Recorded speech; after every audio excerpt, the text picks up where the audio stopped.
कभी कभी क्या होता है कि आप कुछ ऑनलाइन सामान खरीदते हो और फिर आपको ऐसा कुछ वाउचर मिलता है, जैसे कि मैंने चश्मा ऑर्डर किया तो मुझे ये वाउचर मिला और इसमें क्या लिखा हुआ है, इसमें ये लिखा हुआ है कि मेरे नेक्स्ट परचेज पे 500 रुपए ऑफ मिलेगा। अब यहाँ पे कितनी शार्प मार्केटिंग ट्रिक होती है वो आप देखिए। At the first glance customer को ये लगेगा कि ये जो 500 रुपए का ऑफ है इसका मतलब मुझे कुछ सामान खरीदना चाहिए ताकि 500 का बेनिफिट मिल जाए, बट इसके पीछे ये लिखा हुआ है कि आप 4000 का मिनिमम शॉपिंग करोगे तब आपको 500 रुपए ऑफ मिलेगा। ये सिर्फ एक कंपनी में नहीं बल्कि आप मॉल्स में भी जाओगे तो आपको ऐसे ऑफर्स देखने मिलेंगे। आपको एक बड़े अमाउंट पे, एक बड़े फ्यूचर परचेज पे एक ऑफ मिलता है, कुछ पर्टिकुलर अमाउंट। कहा जाएगा कि आप 30 दिन के अंदर अगर 4000 का शॉपिंग नेक्स्ट करोगे हमारे दुकान से तो आपको 600 रुपए ऑफ मिल जाएंगे। यहाँ पर एक फेनोमेनन क्रिएट होता है जिसको कहते हैं फियर ऑफ मिसिंग आउट। आपको ऐसा लगता है कि आपको खरीदना ही चाहिए चाहे आपको जरूरत हो या नहीं हो, बट क्यों ऑफ मिल रहा है इसको क्यों जाने दे, बस इसी के चलते आप वो शॉपिंग कर डालते हो जिसका आपको जरूरत है ही नहीं, जिसका नीड ही नहीं है आपको। तो पता है आपको यही टैक्टिक के जरिए करोड़ों का रेवेन्यू कंपनी का ऊपर जाता है। Fact number 10, Asian paints. ये जो पेंट कंपनी है ना, ये एकदम one of the fastest growing companies में से एक है। आपको पता है इसका सक्सेस का एक श्रेय एक अजीब सी चीज को जाता है, वो है सुपर कंप्यूटर। एंड आपको यकीन नहीं होगा ये बात लिटरली कि एशियन पेंट सुपर कंप्यूटर्स के थ्रू प्रेडिक्ट करता है कि कहां पे कौन माल का ऑर्डर आने वाला है, किस कलर का। एशियन पेंट लाखों के तादाद पर सप्लाई करती है डे टू डे बेसिस पे, पर डे लाखों ऑर्डर को पेंट का। अब क्या है कि जब ये शुरू ग्रो होना शुरू हुआ था कंपनी, तब ये शुरू में ही ना एक सुपर कंप्यूटर्स का सेट खरीद लिया था। क्योंकि ये प्रेडिक्ट करता, प्रेडिक्शन के लिए किया गया था। क्या है कि ऑर्डर इतने आ रहे थे कि संभले नहीं जा रहे थे और कब किस कलर का ऑर्डर आ जाए, वो ऑर्डर का जो माल है, जो पेंट है, वो तो रेडी नहीं है तो कस्टमर को देंगे कहां से। तो इसके सॉल्यूशन के लिए अब कोई घर में पेंट कर रहा है तो कौन कलर चूज कर सकता है कस्टमर। किसी एक कस्टमर ने आज एक पेंट ऑर्डर किया, कल वो क्या ऑर्डर कर सकता है अपने दूसरे रूम के लिए, ये एक एआई प्रेडिक्ट करता है, एक सुपर कंप्यूटर प्रेडिक्ट करता है और कंपनी उसके हिसाब से ऑटोमेटिकली वो पेंट बना के पहले से ही रख देता है कंप्यूटर के सजेशन पे कि इस पेंट इस कलर का ज्यादा ऑर्डर आ सकता है, आप लोग रेडी रख लो। कंप्यूटर बताता है कंपनी को, एक सुपर कंप्यूटर, करोड़ों का सुपर कंप्यूटर। तो इससे जो स्टॉक है उसका कमी कभी भी नहीं आया। एंड ये वन ऑफ द रीजंस है कि ये इतना जल्दी कस्टमर के डिमांड को फुलफिल कर पाई और ये कंपनी इतनी अच्छी तरह से ग्रो कर पाई। ये बहुत कम ही लोगों को पता है कि आईटी का, टेक्नोलॉजी का कैसे यूज करती है कंपनीज अपने ग्रोथ को स्टेडी रखने के लिए। और आज एशियन पेंट वर्ल्ड की सबसे बड़ी पेंट कंपनीज में से एक है। फैक्ट नंबर 9, देखो ये एक स्कैम चल रहा है आजकल, आपको इसके बारे में अवेयर होना ही चाहिए, जागरूक, कि कोई भी अननोन इंसान आपके पास आ रहा है, कह रहा है कि अरे अब मेरे को कॉल करना है, मेरा फोन खो गया है, मेरे को घर में कॉल करना है या फिर हॉस्पिटल में कॉल करना है। ऐसे करके कोई भी व्यक्ति आपको आके बोलेगा, आप उसको फोन दे देते हो। दिक्कत ये है कि फोन देने के बाद वो अपना नंबर डायल करता है, लगाता भी है कॉल, सब कुछ नॉर्मली हो रहा होता है, लेकिन आपको ना उसके डायलिंग को देखना चाहिए। क्या है कि आजकल कॉल फॉरवर्डिंग स्कैम हो रहा है। क्या हो रहा है कि आपसे फोन लेके वो अपने तरफ डायल वायल करके कॉल फॉरवर्डिंग ऑन कर ले रहा है। मतलब एक कोड होता है, इसको डालने पे जैसे *21 करके होता है कोड, वो अगर आप पुट करते हो और एक्टिवेट कर देते हो तो आपका जो भी कॉल है वो आपके फोन में ना जाके जिस नंबर पे आप फॉरवर्ड किए हो उस पे चला जाता है। अब यहाँ पे बात यह है कि आपके मन में आएगा कि फिर स्कैम कैसे होता है आखिर। ठीक है, मेरा कॉल अगर किसी और को फॉरवर्ड हो भी रहा है तो उसको तो ओटीपी नहीं मिल सकता है ना, एसएमएस वाला, लेकिन वो मिल सकता है। बहुत सारे वेबसाइट्स में आप देखना ओटीपी थ्रू एसएमएस डिफॉल्ट होता है, लेकिन उसको बार बार रिट्राई करने से ओटीपी थ्रू कॉल भी आ जाता है। बहुत सारे वेबसाइट्स में कॉल के थ्रू आपको आईवीआर, आपको रोबोट एक ओटीपी बोलता है, आपको डालने से आप लॉग इन कर पाते हो। तो उसके जरिए बैंक अकाउंट्स के स्कैम किए जा रहे हैं। इसलिए आप कोई भी अननोन इंसान को फोन देते हो, आप अच्छे इंसान है, आप भरोसा करते हो, बट लेकिन फिर भी आपको अवेयर होना चाहिए इन चीजों के बारे में। और वो इंसान जो डायल कर रहा है आपके फोन में क्या कर रहा है, एकदम उसके पास आके देखो। आप यहाँ खड़े हो, सामने खड़े होकर लगा रहा है अपने रिलेटिव को कॉल, वो मत करने दो। मतलब आपको किसी भी बहाने से उसको मतलब देखना चाहिए कि वो कर क्या रहा है, क्या डायल कर रहा है। Number T T T T डालने पे आवाज आएगा, आपको लगा ठीक है ऐप थोड़ी चला रहा है, नंबर तो डायल कर रहा है, लेकिन उसी में तो वो फॉरवर्डिंग को ऑन कर सकता है कुछ देर के लिए। इसलिए क्या डायल कर रहा है कोई अननोन पर्सन, इसके बारे में भी आपको अवेयर होना चाहिए। तो ये कॉल फॉरवर्डिंग स्कैम बहुत लोगों के साथ आजकल हो रही है, एंड ये आपके साथ ना हो इसलिए मैं आपको बता रहा हूँ। नहीं तो फिर गूगल अकाउंट का ओटीपी, कोई भी ओटीपी जो आता है, आपका सारा अकाउंट का एक्सेस मतलब ले सकता है टेम्पोररीली कोई भी। और कॉल फॉरवर्डिंग को ऑन करने के लिए कोई भी ऐप में कोई भी मैसेज करने की जरूरत ही नहीं है, खाली एक नंबर डायल करना पड़ता है और कॉल फॉरवर्डिंग ऑन हो जाता है। फैक्ट नंबर 8, आपको तो ये पता ही होगा कि दुबई में आप अगर जाओगे तो वहां पे आपको अलग अलग टाइप के कार्स रेंट पे मिलेंगे।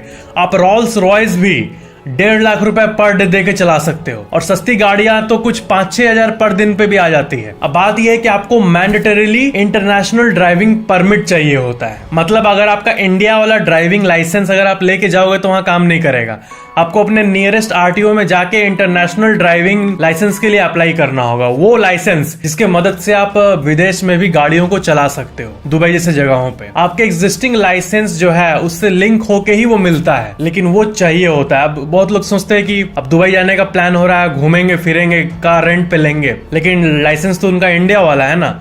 लेकिन मैंडेटरी है कि आपको इंटरनेशनल ड्राइविंग परमिट चाहिए ही चाहिए होता है। फैक्ट नंबर 7, टाटा नेक्सॉन जो गाड़ी है उसकी प्राइस 8-9 लाख के करीब है, पेट्रोल वाली, और वही इलेक्ट्रिक वाली की प्राइस 14-15 लाख के करीब है। आपको इलेक्ट्रिक वाला वेरिएंट 7-8 लाख रुपए ज्यादा पड़ रहा है। अब आपको लग रहा है कि ठीक है 8 लाख ज्यादा पड़ रहा है, लेकिन पेट्रोल का खर्चा तो नहीं आएगा, इलेक्ट्रिक का आएगा, जो कि बहुत कम होगा पेट्रोल से, तो ये तो अच्छी बात है। लेकिन आपको पता है एक एवरेज कार ड्राइवर जो कि एक एवरेज घर में गाड़ी यूज होता है, आपको उस एक्स्ट्रा 8 लाख रुपए जो आप पे किए हो उसकी भरपाई भी तो करनी होगी। तो आप कितने साल गाड़ी चलाओगे तो आप जो 8 लाख रुपए एक्स्ट्रा दिए हो गाड़ी के लिए, इलेक्ट्रिक गाड़ी के लिए, वो 8 लाख कवर होगा। पेट्रोल आप टिपिकल अगर यूज करते तो आपको ज्यादा प्राइस पड़ता है, इलेक्ट्रिक में कम पड़ता है। लेकिन इलेक्ट्रिक गाड़ी में आपका जो डे टू डे खर्चा वो कम हो रहा है, आप पेट्रोल तो यूज नहीं कर रहे हो, लेकिन आपने शुरू में ही 8 लाख ज्यादा प्रीमियम पे कर दिया उसके लिए। तो उस 8 लाख की भरपाई करते करते ही आपको 10 साल निकल जाएंगे। तो मेरे हिसाब से अभी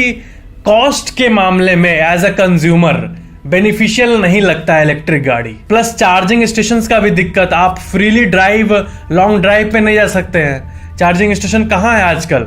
उत्तर प्रदेश की बात कर लो, बिहार की बात कर लो, सिर्फ डेवलप्ड रीजन पे कहीं कहीं आपको मिल जाएंगे। फैक्ट नंबर 6, मॉल्स की कुछ मार्केटिंग टैक्टिक जो कि आपको जागरूक होना ही चाहिए। सबसे पहला, बाई 1 गेट 1 फ्री। ये सबसे टिपिकल मार्केटिंग स्ट्रेटेजी है जो कि हर जगह यूज होती है, कॉमन एकदम, और ये वर्क भी करती है। एक के साथ एक सामान एक्स्ट्रा मिल रहा है, इसलिए आप एक को परचेज कर ही डालोगे, भले आपको कुछ खास जरूरत ना हो। एंड ये बिजनेस का बहुत मस्त तरीका है ये, बाई 1 गेट 1 फ्री। जो स्टोर ओनर्स ये वीडियो को देख रहे होंगे वो ये कह रहे होंगे।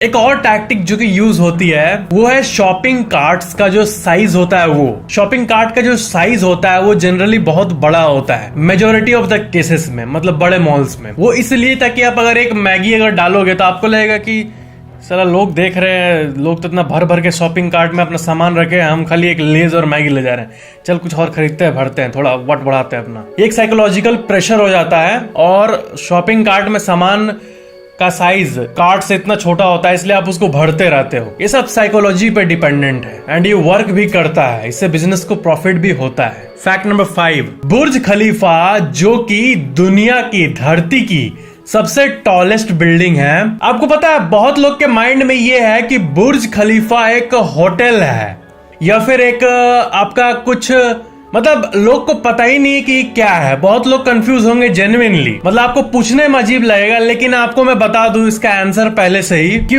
बुर्ज खलीफा सिर्फ और सिर्फ होटल या फिर रेस्टोरेंट नहीं है। ये इसमें होटल भी है, रेस्टोरेंट भी है, और रेसिडेंशियल बिल्डिंग्स भी है जिसमें कि लोग रहते हैं, घर है उनका। तो ये बिल्डिंग है, बुर्ज अल अरब वो होटल है, ठीक है, लेकिन ये एक बिल्डिंग है जिसमें आप भी चाहो तो प्रॉपर्टी ले सकते हो, रह सकते हो। बट ये दिक्कत है, जिंदगी भर कमाई लग जाएगा आपका। बुर्ज खलीफा में होटल, रेस्टोरेंट, रेसिडेंस तीनों चीज है, और बहुत सारे इंडियन भी बुर्ज खलीफा में अपार्टमेंट्स ओन करते हैं। रहने में मजा आ जाता होगा, मतलब लाइफ का फुल मजा जिसको कहते हैं वो आ जाता होगा, फुल मजा। बुर्ज खलीफा भयंकर से भयंकर अर्थक्वेक 7.0 मैग्नीट्यूड का अर्थक्वेक को भी झेल सकता है लिटरली। और जब बिजली कड़कती है आसमान में, उसको भी बुर्ज खलीफा एब्जॉर्ब कर लेता है। वो बिजली को एब्जॉर्ब करके धरती में भेज देता है, जिससे कि दुबई प्रोटेक्टेड रहता है एक तरह से।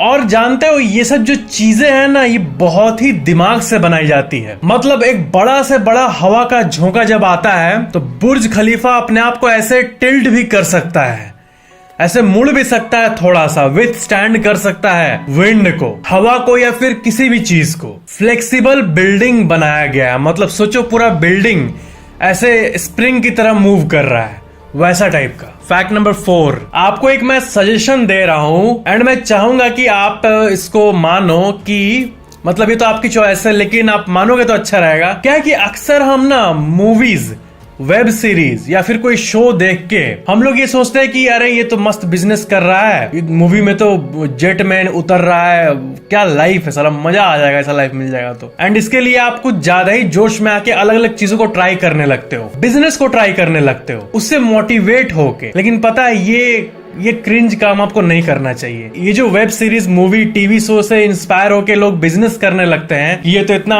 छापा मस्त पैसा मैं भी करूंगा, ये काम नहीं करता है रियल लाइफ में। कोई करता भी है ना ट्राई, तो उसको लगता है साला मूवी में क्या दिखाया था, एक्चुअल में तो इतना झमेला है बिजनेस करने में, ये गवर्नमेंट कंप्लायंस, ये वो टैक्स, ये वो आपको लगा क्या है ये सब। तो बिजनेस एक्चुअली में इजी नहीं होता है। इसलिए अपने नॉलेज को पहले बढ़ाओ, अवेयरनेस को बढ़ाओ, चीजों को सीखो एंड स्लोली शुरू करो।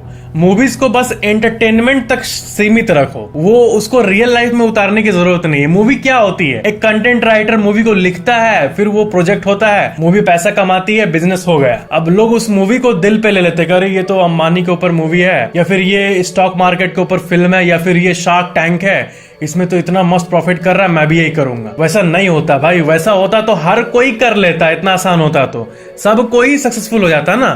आसान नहीं है, इसलिए तो लोग जनरली स्ट्रगल करते हैं। इसलिए नॉलेज को बढ़ाओ। नॉलेज जो है ना, ये अल्टीमेट चीज है लाइफ की। आपके पास नॉलेज रहेगा ना, तो आप क्या नहीं कर सकोगे। मतलब नॉलेज रहेगा तो आप अच्छा खासा लाइफ में अचीव कर लोगे एकदम, ताकि आप कंफर्टेबली लाइफ को जी पाओ, एकदम डिसेंट लाइफ। फैक्ट नंबर 3, अभी 3-4 दिन पहले एक न्यूज आई, आप आर्टिकल देख लो इससे रिलेटेड।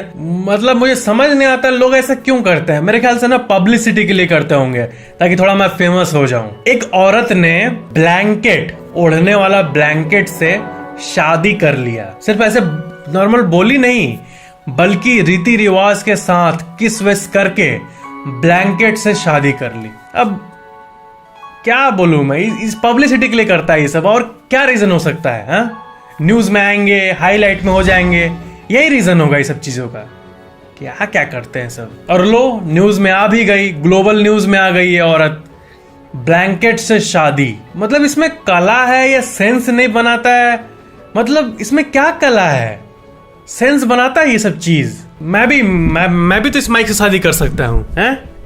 फैक्ट नंबर 2, एक चीज को बहुत लोगों ने नोटिस किया है कि वो जब अपने ही वॉइस को वीडियो या फिर ऑडियो रिकॉर्डिंग में सुनते हैं, तो उनको क्रिंज वाली फीलिंग आती है।